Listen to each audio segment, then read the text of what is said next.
Hi everyone. A few days back I made a video regarding the QA topics जिसमें हमने बात की थी कि 9 ऐसे QA topics हैं जिनको करके a student can achieve 99 percentile. So you can watch that video on Unacademy CAT channel. तो वहाँ हम लोगों ने पिछले कुछ सालों के CAT पेपर्स का सभी के QA सेक्शंस का एनालिसिस किया और देखा कौन से टॉपिक्स पे सबसे ज़्यादा क्वेश्चंस आए हैं. And then we figured out कि अगर मैं पिछले कुछ साल का एक एनालिसिस करूं तो 9 टॉपिक्स ऐसे हैं अगर वो सिर्फ आदमी करके चला जाए तो भी he could have scored 99 percentile. Then many student ask for DI as well कि सर कुछ अगर एलआरडीआई के लिए भी कर सकते हैं तो कीजिए. So here I am. सो यही हम लोग आज करने वाले हैं. In today's topic we are going to talk about the 5 topics through which you can score 99 percentile in LRDI and that's also data driven. ठीक है, तो मैंने पिछले 6 साल के पेपर्स उठाए कैट के फ्रॉम कैट 2020 टू कैट 2025 क्योंकि इन्हीं 6 इयर्स के दौरान कैट आपका 2 आवर्स का पेपर रहा है. कैट 2020 से पहले it was a 3 hour paper, शायद वो ठीक नहीं होता. तो इसलिए 20 से 25 तक के 6 पेपर्स को मैंने स्टडी किया and then I try to reach at a conclusion कि कौन से सबसे इंपॉर्टेंट एरियाज हैं मेरे और कितना उनमें से सेट्स आए हैं, क्या करने से कितना परसेंटाइल आ सकता है. That's what we are going to talk about in this section. So let's straight away start with the first thing. सबसे पहली बात तो ये कि जब मैं बात करता हूं हमारे कैट के बारे में तो टोटल पिछले 6 सालों में there have been 81 sets. 81 sets कैसे? 2020 में 5 सेट्स आए थे हमारे पास, 2021 में 4 सेट्स हो गए, फिर अगले साल फिर 4 सेट्स रहे, फिर 4 रहे, फिर से 5 हो गए, फिर से 5 सेट्स आए, तो 4-5 सेट्स रहे.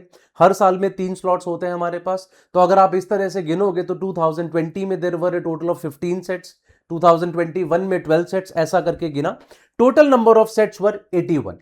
आउट ऑफ दीज 81 सेट्स आप ये मान सकते हैं हर साल तकरीबन 45 से 50% मार्क्स लाने पे आपका 99 परसेंटाइल एलआरडीआई में आता है. ऑफ कोर्स थोड़ा सा चीजें ऊपर नीचे हो सकती हैं डिपेंडिंग अपॉन द ईयर. कभी बहुत डिफिकल्ट आ गया तो हमने ये भी देखा है कि केवल 24-25 के स्कोर पे 99 परसेंटाइल आ गया.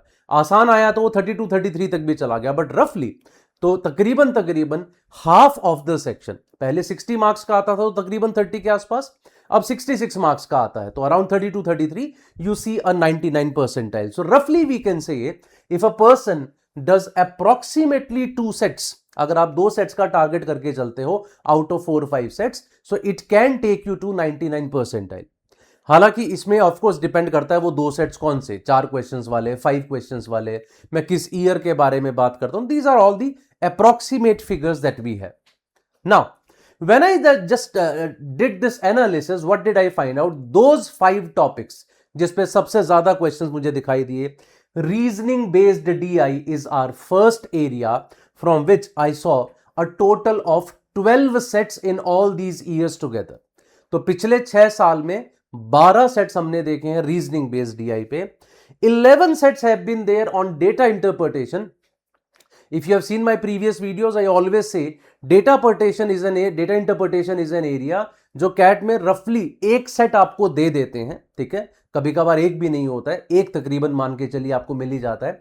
अगर एक सेट भी आपको डेटा इंटरप्रिटेशन पे मिलेगा तो there are very good chances it is going to be on the easier side. जितने भी सेट्स होते हैं एलआर और डीआई के, तकरीबन डीआई सबसे आसान साइड पे होता है and there have been 11 sets on this. The third biggest area have been the mathematical reasoning.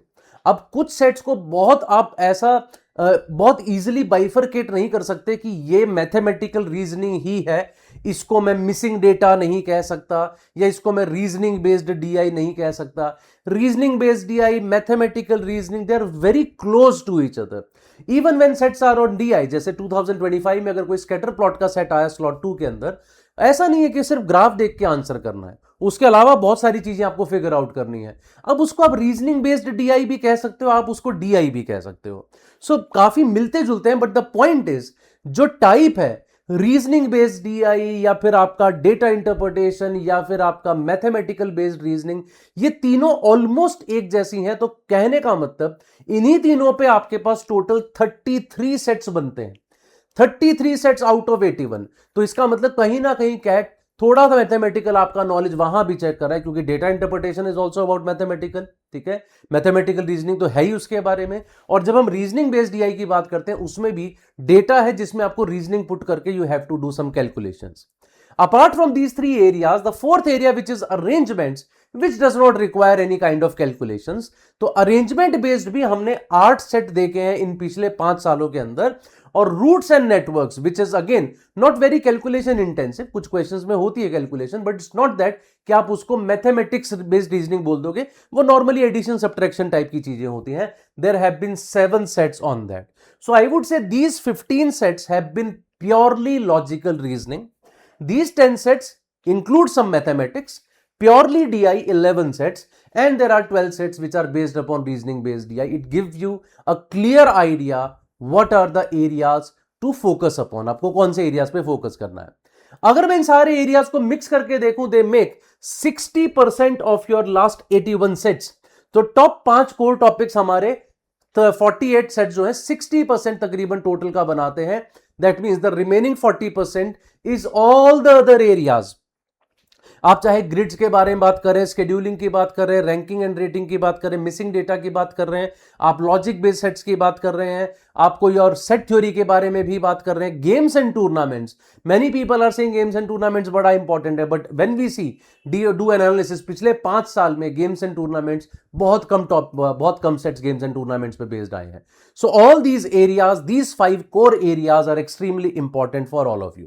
लेकिन ये सारी बातें बताने से पहले I want to give you a caution here, that is the averages can be deceiving. ये quant में नहीं होता. जब मैंने क्वांट का सेशन लिया वहां मैंने ये बात नहीं बोली थी. अगर आप वो सेशन देखेंगे तो 9 टॉपिक्स से, तो मैंने बोला था गुड चांसेस कि भैया इन 9 टॉपिक्स पे आपको क्वेश्चन मिल जाएंगे. यहां बात हो रही है सेट्स की. मैंने बता तो दिया 81 में से ऑन एन एवरेज आपके पास 48 सेट्स जो है वो इन एरियाज पे रहे हैं, लेकिन वो बहुत इक्वली डिस्ट्रीब्यूट नहीं होते स्लॉट्स में. तो ऐसा भी होता है एक ही ईयर के अंदर, एक स्लॉट के अंदर 2 रीजनिंग बेस्ड डीआई आ गए, एक अरेंजमेंट का क्वेश्चन आ गया, एक डीआई का आ गया. तो आपके जो कोर टाइप्स हैं उसमें से 5 में से 4 आ गए. लेकिन उसी ईयर के दूसरे स्लॉट में आई हैव सीन दिस कि कुछ ऐसे भी स्लॉट्स रहे जिनमें से इन 5 कोर टॉपिक्स में से एक भी नहीं आया, 0. किसी किसी में 1 आया, ये भी पॉसिबल है. मोस्टली इट हैज बीन 2 और मोर, ठीक है, but there have been instances of 0 2. तो ये एवरेज है, इसको देख के मत मानना, क्योंकि सेट्स ही तो है, 4 या 5 सेट एक स्लॉट में आते, हो सकता है किसी भी कोई भी इस टाइप पे ना आए. इसीलिए मान के चलिएगा, ऐसा नहीं है मैं बिल्कुल इन्हीं 5 को करके चला जाऊं और सोच लूं कि मैं एलआरडीआई फोड़ दूंगा. नहीं, ऐसा नहीं होगा. So never depend on a single type. अगर आप 100% इंश्योर करना चाहते हैं कि हां मैं अच्छा स्कोर एलआरडीआई में लाऊंगा, I would suggest the best strategy would be in 5 areas को बहुत अच्छे से करो, इनकी खूब प्रैक्टिस करो, लेकिन बाकी किसी एरिया को नेग्लेक्ट मत करो, इग्नोर मत करो. हाँ, इतना कर सकते हो, उनको बहुत ज्यादा प्रैक्टिस ना करके just understand the concept of it, ठीक है. कुछ प्रैक्टिस करी, ज्यादा टाइम उस पर मत लगाओ. फॉर एग्जाम्पल, अगर मैं गेम्स एंड टूर्नामेंट्स की बात करता हूं, बहुत फेमस है बच्चों के बीच में गेम्स एंड टूर्नामेंट्स, पढ़ना चाहते हैं बहुत ज्यादा, लेकिन अगर कैट में ज्यादा नहीं आ रहा तो I would suggest games and tournaments के सारे टाइप्स करके उसको 3-4 दिन प्रैक्टिस करो और उसके बाद उस पर ज्यादा ध्यान मत दो. Do not practice it much.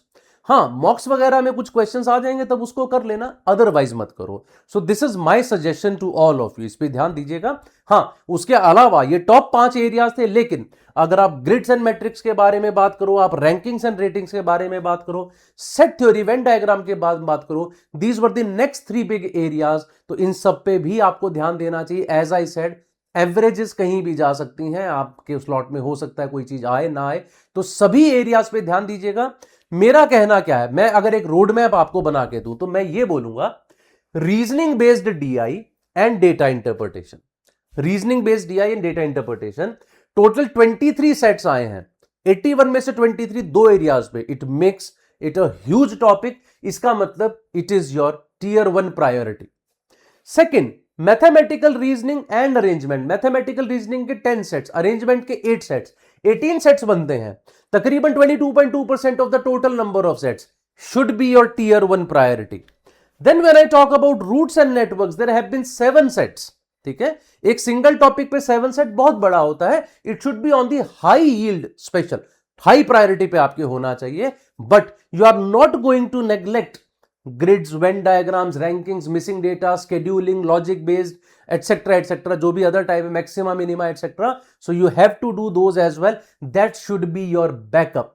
वो आपका एक बैकअप है जो आपको बना के रखना है, ताकि आपकी डिपेंडेंसी इन्हीं 3-4 टॉपिक्स पे ना रह जाए, कुछ इसमें से ना आए तो आप फंबल ना कर जाओ। एक और बात का ध्यान रखिएगा एलआरडीआई के बारे में, एक और बहुत इंपॉर्टेंट बात है जो बहुत बच्चे इग्नोर कर देते हैं। It is placed between the two sections. अगर आपका एलआरडीआई खराब हो जाता है, आपका क्वांट भी खराब होने वाला है ना, ये बहुत जरूरी है। सिमिलरली अगर आप वर्बल के सेक्शन में अच्छा नहीं कर पाते हैं अपनी एक्सपेक्टेशन से, तो आपका डर वो है, आप वो लेके एलआरडीआई में घुसते हैं और उस डर की वजह से एलआरडीआई खराब होता है, उसकी वजह से फिर क्वांट भी खराब होता है। एलआरडीआई का अच्छा होना बहुत जरूरी है if you want your paper to go good. तो कोशिश कीजिएगा जितना ज्यादा आप फोकस कर सके इन सारी चीजों पे, this is going to help you a lot. That is all from my side. एक छोटी सी इंफॉर्मेशन है आप लोगों के लिए, that currently Unacademy is giving you their subscription at the lowest price ever. आपको 13,999 में प्लस का सब्सक्रिप्शन मिल जाता है, 22,999 में आइकॉनिक और 32,999 में iconic pro. This is the best time for you to go for this subscription. We have even started a recent batch from 25th of July, I think, the last mile batch that we have started, in which we are going to complete your syllabus, so you can join us for this batch too.